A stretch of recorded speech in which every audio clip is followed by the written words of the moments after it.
আমাদের গোপন খবরের ভিত্তিতে আনন্দনগর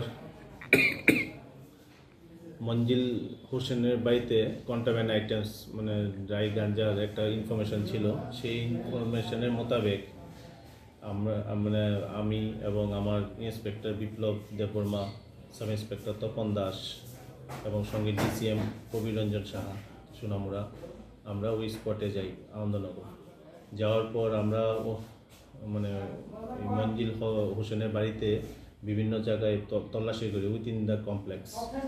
তখন আমরা যখন মাটি কেটে অনেক জায়গা চেক করার পর দুটো জায়গাতে টোটাল 7 ড্রাম আমরা ড্রাই গাঞ্জা পাই।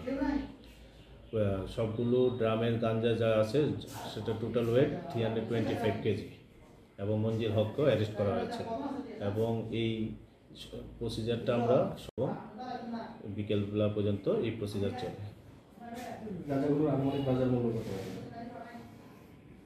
আনুমানিক বাজার মূল্য প্রায় 10 থেকে 12 লাখ টাকা হবে।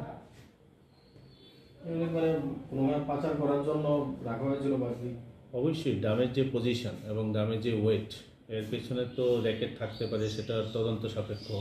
কারণ পুরো বাড়ির মধ্যে আমরা যখন সার্চ করি এরকম দুটো জায়গার মধ্যে মাটি করে এগুলো পাওয়া গেছে।